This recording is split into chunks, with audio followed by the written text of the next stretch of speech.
দীর্ঘ ৫০ বছর ধরে মেঘনার ভয়াল ভাঙনে লক্ষ্মীপুরের রামগতি, কমলনগর ও সদর উপজেলার মজুচৌধুরীহাট এলাকার প্রায় ৩৭ কিলোমিটার এলাকা ভাঙনের কবলে পড়ে। এরই মধ্যে নদীগর্ভে বিলীন হয়েছে হাজারো বসতবাড়ি, ফসলি জমি, শিক্ষা প্রতিষ্ঠান, সড়ক, বাজার ও নানা স্থাপনা। দীর্ঘ আন্দোলন সংগ্রামের পর ২০২১ সালের ১লা জুন নদী তীর রক্ষা প্রকল্প অনুমোদন পায় একনেকে। এরপর ২০২২ সালের ৯ জানুয়ারি কমলনগরের সাহেবের হাটে জিও ব্যাগ ডাম্পিং এর মাধ্যমে শুরু হয় এই প্রকল্পের কাজ। ৯৯টি প্যাকেজে টেন্ডারের আহ্বান করে ৪৩টি অংশে কাজ শুরু হলেও মাঝপথে কয়েক দফা বন্ধ হয়ে যায় এর নির্মাণ কাজ। পরে প্রকল্পের মেয়াদ বাড়িয়ে পুরোদমে কাজ শুরু হয়। বর্তমানে নদীর তীর রক্ষা বাঁধের কাজ দৃশ্যমান হওয়ায় স্বস্তি ফিরেছে নদীর পাড়ের লাখো মানুষের মধ্যে।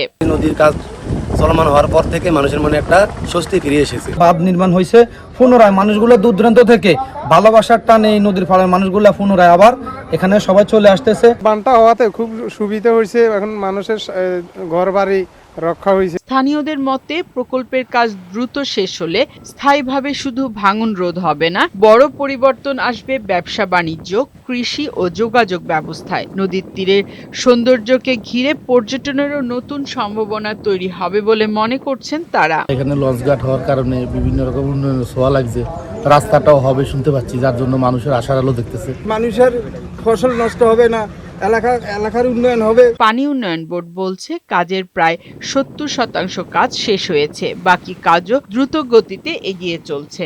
আমরা কৃষিকাজের যাতে সুব্যবস্থা হয় এবং কৃষি আজকে প্রমোট করার জন্য আমরা প্রায় 20টা স্ট্রাকচার, 20টা রেগুলেটরের এখানে সংস্থান রেখেছি।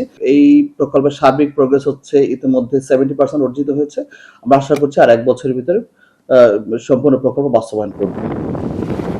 ফারহানা শিমু, বৈশাখী সংবাদ।